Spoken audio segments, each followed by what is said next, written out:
जय गुरु जी। शुक्राना गुरु जी। सारी संगत को जय गुरु जी। संगत जी, हमें हमेशा गुरु जी पर विश्वास करना चाहिए, क्योंकि विश्वास बहुत बड़ी चीज़ है। अगर हम गुरु जी पर विश्वास करेंगे तभी गुरु जी हमारी नैया पाल लगाएंगे। क्यों घबराता है मन बावरे, क्यों रहता है उदास, तेरे साथ है इतना प्यारा गुरु, तू कर उस पर विश्वास। संगत जी, बहुत ही अच्छी लाइन है ये कि हमें हमेशा गुरु जी पर विश्वास करना चाहिए। हमारा मन क्यों घबराता है, हम उदास क्यों रहते हैं? जब गुरु जी हमारे पास है तो फिर एक बार उन पर विश्वास करना तो बनता है। हम विश्वास करेंगे तो हमारा मन भी नहीं घबराएगा, उदास भी नहीं होगा। क्यों नहीं होगा? क्योंकि गुरु जी हमारे पास हैं और गुरु जी पर हमें अटूट विश्वास है। तो चलिए इसी पर एक आंटी जी का सत्संग सुनते हैं, जिन्होंने बहुत अच्छे से बताया है कि वो गुरु जी पर इतना विश्वास करती हैं कि गुरु जी उनके बच्चे का बहुत ख्याल रखते हैं और गुरु जी उनको क्या क्या मिरेकल्स दिखाते हैं। ये सत्संग पूरा ज़रूर सुनिएगा, आपको बहुत सारे आंसर्स मिलेंगे। तो चलिए आंटी जी का सत्संग सुनते हैं। जय गुरु जी। संगत जी, ये मेरा पहला सत्संग है जो मैं यूट्यूब पे शेयर कर रही हूँ। आम जिंदगी में तो सत्संग शेयर करते ही रहते हैं। मैंने 2 बार घर पे सत्संग कराया भी है। मैंने अपना सत्संग तभी भी शेयर किया था, पर ऐसा मुझे मैसेज आ रहा था गुरु जी का काफ़ी टाइम से कि अपना सत्संग रिकॉर्ड कर और शेयर कर। और मैं ये चैनल काफ़ी टाइम से सुन रही हूँ। आंटी जी के जो सत्संग होते हैं काफ़ी अच्छी तरह से शॉर्ट फॉर्म में ये शेयर करती हैं, तो मुझे लगता है कि इस प्लेटफॉर्म पे शेयर करना इस वक्त काफ़ी सही रहेगा। तो गुरु जी की आज्ञा से मैं अपना ये सत्संग भेज रही हूँ। उम्मीद करती हूँ कि आप सब भी सुनेंगे। गुरु जी की कृपा तो हम सब पर ही है। हमें किसी पे विश्वास दिलाने की उन पर ज़रूरत नहीं है। वो हमारे अंग रहते हैं, जानी जान है। पर जो भी नई संगत सुन रही है, जिन्हें गुरु जी के बारे में ज़्यादा नहीं पता, गुरु जी तो अंतर्यामी है, उन्हें सब पता होता है। मेरा जो संबंध है गुरु जी के साथ, कॉन्शियसली सोचा जाए तो 2022 में शुरू हुआ था। पर उसके पहले से काफ़ी टाइम से उन्होंने हाथ थामा होगा, आई एम श्योर। कॉन्शियसली मुझे लगता है 2022 ऑनवर्ड्स मैंने उनके मैसेजेस फेसबुक वगैरह पे देखने शुरू किए। मेरी जो मदर हैं वो उनको पहले फ़ॉलो करती थी। धीरे धीरे उनके थ्रू मुझे उनके बारे में और पता चला। मेरा फर्स्ट चाइल्ड होने वाला था 2023 में, तो मेरी मदर 2022 में बड़े मंदिर जाना चाहती थी। उन्हें पता नहीं था कि ऐसे फ़िक्स टाइमिंग होते हैं, तो वो थोड़ा जल्दी पहुंच गई थी छतरपुर। मैं दिल्ली में ही रहती हूँ। तो उन्होंने पहले सोचा कि वो घर वापस आ जाएं, पर मैंने बोला नहीं, आप जब गए हो इतनी दूर, मिल के आओ गुरुजी से। ज़रूर उनका बुलावा आया है तभी आप गए हो। बाय चांस हमारी एक पहचान के फैमिली फ्रेंड्स छतरपुर में मिल गए, तो मेरी मदर ने वहाँ वेट किया। फिर वो 4 बजे वहाँ गई, ठंड का मौसम था तो मंदिर जल्दी खुल गया। फिर वो गई, बहुत अच्छे दर्शन हुए। मेरा जब बेबी होने वाला था, मैंने पहले से सोचा था कि अगर मेरा बेटा होगा तो मैं उसका नाम कबीर रखूँगी। और मेरी मदर जब गई बड़े मंदिर, तो उन्होंने जितने भी शब्द सुने उनमें कबीर जी कहंदे हैं, कबीर जी कहंदे हैं।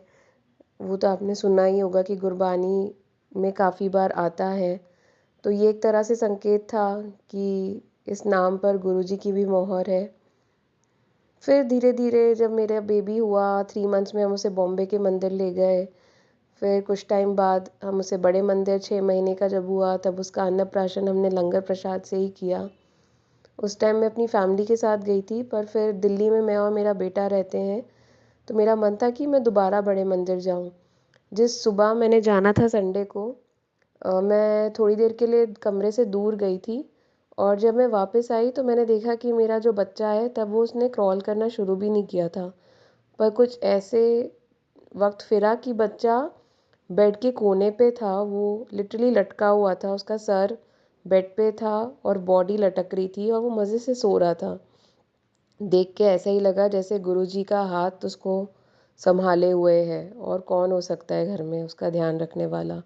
उसके कुछ दिन पहले जब मेरी मदर ने भिलाई की हूँ मैं वापस आना था, तो मुझे गुरुजी ने स्वप्न दर्शन दिए। टेंशन थी मुझे कि अकेले रहना होगा, कैसे संभालूंगी, पर उन्होंने स्वप्न दर्शन में मैंने एक सत्संग देखा। मैंने देखा कि गुरुजी चल के आ रहे हैं, दरवाजे से पीछे जाते हैं और वो गायब हो जाते हैं, और मैं वहाँ सत्संग में बैठी हुई हूँ और मैं देख रही हूँ, अरे ये तो गुरुजी हैं। चमत्कार करना तो इनके बाएं हाथ का खेल है। वो दरवाजे से वापस प्रकट होते हैं और बाहर आते हैं, और फिर मुझे आके मेरे सामने खड़े होके बोलते हैं, मैं हैगा। ये जो उनके वर्ड्स थे, मैं हैगा, से मुझे इतना कॉन्फिडेंस मिला कि मैं अकेले रह के भी मुझे कभी ऐसा नहीं लगा कि मैं अपने बच्चे को अकेले संभाल रही हूँ। छोटे मोटे और सत्संग होते रहते हैं, आए दिन हमें गुरुजी की प्रेजेंस फील होती है। थोड़े दिन पहले मेरे को एक बहुत इम्पोर्टेंट काम के लिए जाना था और मैंने गुरुजी के सामने एक बड़ी सी कैंडल जलाई थी। जब कैंडल शांत हो गई तो मैंने देखा कि मोम में त्रिशूल दर्शन हुए हैं। वैसे ही हमने घर पे अपने एक बार जब पहली बार सत्संग कराया, तो मेरी जो नानी है उनकी तबीयत सत्संग के 3 दिन पहले ख़राब हो गई, उनको एडमिट करना पड़ा। हमें लगा कि सत्संग करें ना करें, माहौल कैसा होगा, पर गुरुजी ने शक्ति दी और फिर उनकी कृपा से हमारे यहाँ घर में पहला सत्संग हुआ। हमने स्वरूप उनका स्थापित किया बड़ा सा। बहुत अच्छे दर्शन हुए। मेरी नानी माँ ठीक होके घर भी आ गई भगवान की दया से, गुरुजी की मेहर से। और उसी सत्संग के बाद एक बहुत प्यारे शाम के वक्त तितली दर्शन हुए।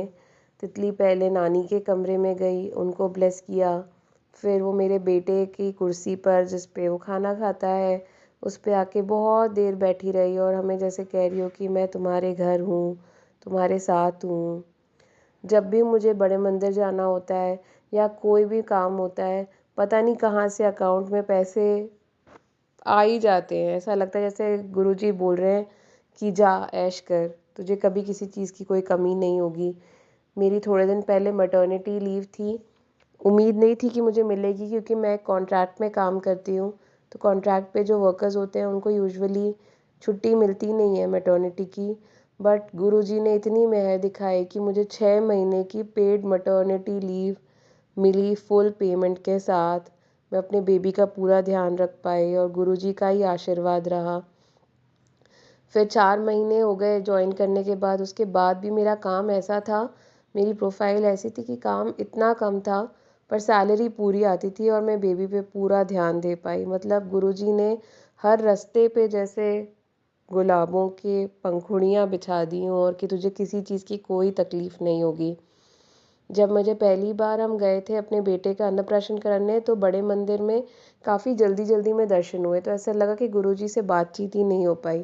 तो जब मैंने सेकंड टाइम जाना था, जिस दिन सुबह मुझे बेटा अपना उस हालत में दिखा था, तो मैंने सोचा था मुझे मंदिर जाने की एक और वजह थी कि मुझे अंदर दरबार में बैठना था, गुरुजी से बातें करनी थी। पर उस दिन भी ऐसा हुआ कि हम दरबार के बाहर बैठे थे।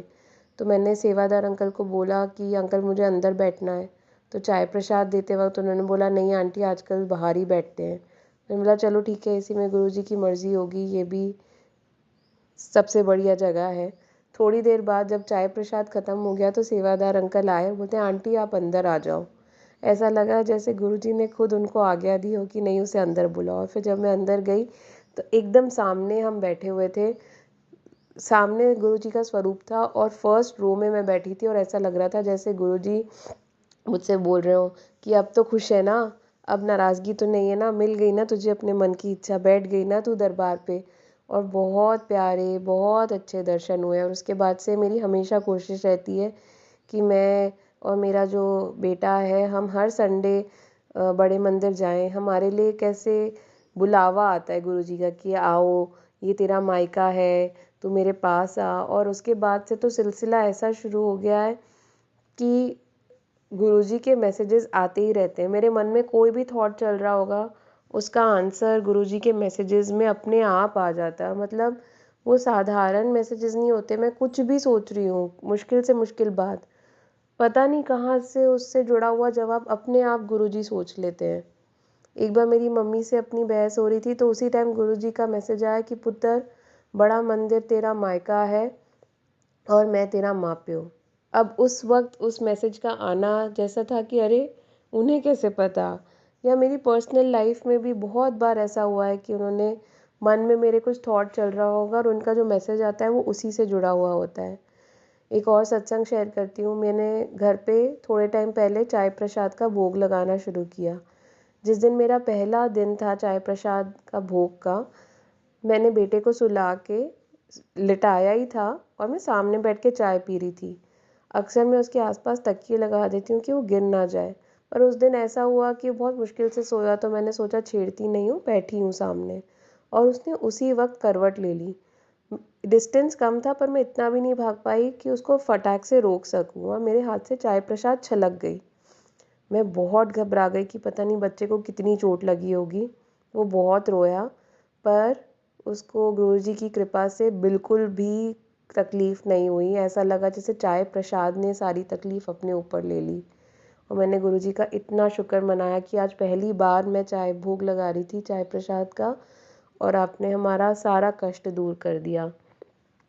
संगत जी, गुरुजी हमारे साथ हैं, वो सब देखते हैं, वो जो भी करते हैं हमारे भले के लिए ही करते हैं।